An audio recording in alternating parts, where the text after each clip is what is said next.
sehari tidak. Tak cukup dia puasa Nabi Daud, dia puasa-puasa sunnah lainnya. Istrinya nutup aurat dengan sempurna, pakai niqab, pakai cadar, pakai purda, pakai manset, pakai kos kaki. Suaminya 5 waktu ke masjid tak tertinggal takbiratul ula. Anak-anaknya di pondok pesantren hafiz dan hafizah. Tiap pagi berinfak, tak pernah menggunjing orang. Quran terjaga, aurat terjaga, tahajud terjaga, 5 waktu terjaga, duha terjaga, Quran terjaga, puasa terjaga. Sempurna satu keluarga nih amalnya. Tapi sudah 8 tahun dia tak tengok ayah ibunya. Sudah bertahun-tahun dia tak nyapa kedua orang tuanya. Sudah bertahun-tahun dia tak berhubungan baik dengan ayah ibunya. Sudah berminggu-minggu dia berkelahi dengan ayah ibunya. Sudah berhari-hari dia bermusuhan dengan kedua orang tuanya. Maka anak seperti ini, seluruh amal yang mereka kerjakan tertolak di sisi Allah Subhanahu wa taala, tidak akan diterima Allah. Sebaliknya, kalau ada di antara kita hari ini yang pandai melayani ayah ibunya, tidak ada uang ayah ibu dia kasih uang, tak ada rumah ayah ibu dia buatkan rumah, sakit ayah ibu dia bawa ke rumah sakit, dirawat ayah ibunya dia jaga, kotoran ayah ibunya dia bersihkan pakai tangannya sendiri. Ada di antara kita hari ini yang membersihkan kotoran ayah ibunya lebih dia nikmati daripada makanan yang ia sukai. Begitu luar biasanya dia melayani ayah ibunya. Tapi dia tinggalkan solat, dia injak-injak perintah Allah, dia tinggalkan perintah Allah dengan mutlak. Maka kebaikan satu orang anak ini kepada ayah ibunya seluruhnya tidak diterima Allah Subhanahu wa taala. Atau jangan-jangan inilah yang menjadi penyebab amal kita tak diterima Allah. Atau jangan-jangan inilah yang menjadi penyebab amal kita tertolak di sisi Allah.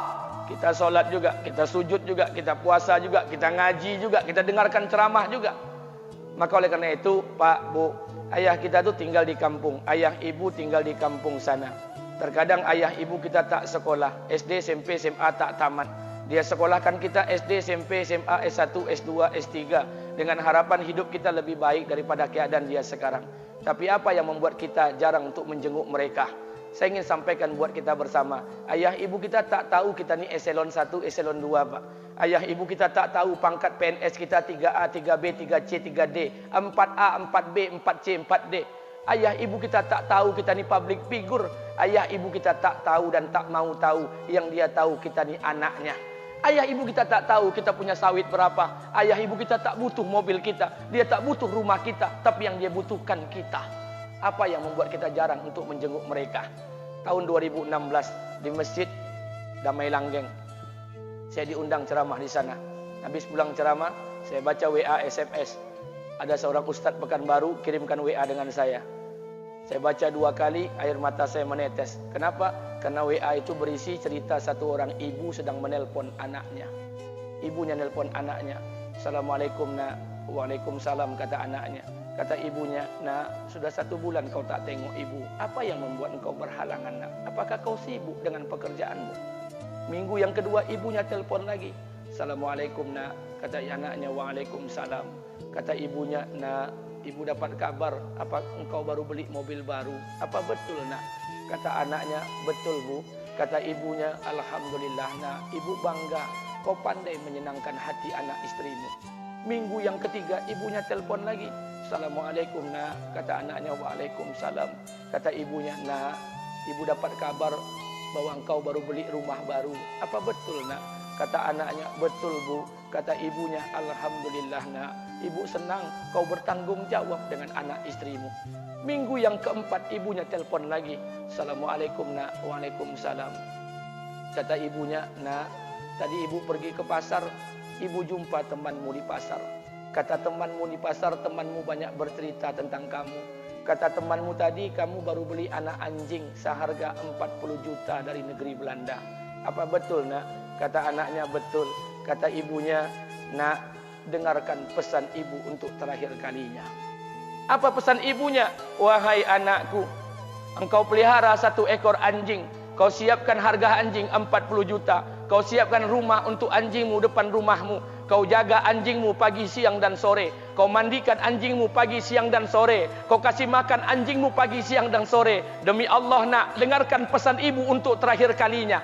Apa kata ibunya? Demi Allah nak, demi Allah. Kalau seandainya Allah menciptakan ibu Kalau seandainya Allah menciptakan ibu untuk yang kedua kali di muka bumi ini nak, demi Allah, ibu tak ingin terlahir sebagai manusia. Ibu ingin lahir sebagai seekor anjing, biar berada depan rumahmu dan melihat wajahmu setiap hari. Ibu kita tak butuh harta kita, Pak. Dia tak butuh uang kita, dia butuh kita. Apa yang membuat kita jarang untuk menjenguk mereka? Pantas hidup kita tidak berkah. Pantas rumah tangga kita tidak sakinah. Karena hubungan dengan ayah ibu kita rusak selama ini. Masih ada kesempatan, masih. Yang jauh telepon, yang dekat kunjungi mereka. Demi Allah, kita butuh keberkahan doa mereka. Yang sudah meninggal, ziarahi kuburnya dan doakan mereka. Imam As-Syafi'i berkata, apa kata Imam As-Syafi'i? Manusia zalim, manusia bodoh, kalian tak tahu apabila ayah dan ibu kalian mengangkat tangan di malam hari, dia berdoa kepada Allah untuk anaknya. Doanya cuma sekali, malamnya cuma sekali, hanya sekali saja doanya. Apa kata Imam Syafi'i? Sekali doa ayah dan ibu kalian sudah cukup bagi Allah untuk menjadikan kalian anaknya berkah dunia akhirat. Hari ini berapa banyak doa ayah dan ibu kita, tapi tidak ada keberkahan buat anak mereka. Kenapa? Hati mereka tersakiti. Maka pulang, Pak, cari mak bapak kita.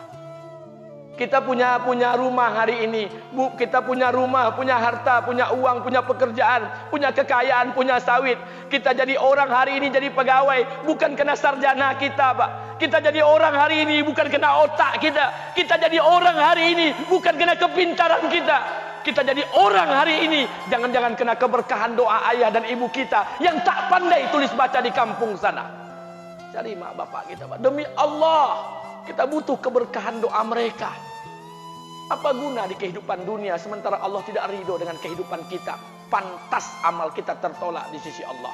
Maka pulang ke rumah cari mak dan bapak kita yang masih hidup, duduk bersama mereka. Kalau seandainya kita tak bisa membahagiakan mereka, jangan pernah menyusahkan mereka. Kalau seandainya kita tak bisa membuat mereka tertawa, jangan pernah membuat mereka menangis. Demi Allah, kita hanya punya satu ayah kandung. Kita hanya punya satu ibu kandung. Tidak akan ada ayah kandung yang kedua. Tidak akan ada ibu kandung yang kedua. Harta kita cuma satu. Ayah kita cuma satu. Ibu kita cuma satu. Tidak akan ada ayah kandung yang kedua. Tidak akan ada ibu kandung yang kedua. Pangkat jabatan bisa dicari. Harta bisa diraih. Kesempatan membahagiakan ayah dan ibu kita hanya sekali di kehidupan dunia ini, Pak. Pulanglah.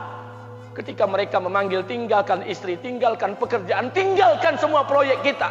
Demi Allah, datangi mereka. Kata Nabi, sesaat kalian duduk bersama ayah dan ibu kalian akan mendatangkan keberkahan. Kenapa kalian tidak duduk bersama mereka? Jangan-jangan inilah yang menjadi penyebab amal-amal kita tertolak di sisi Allah.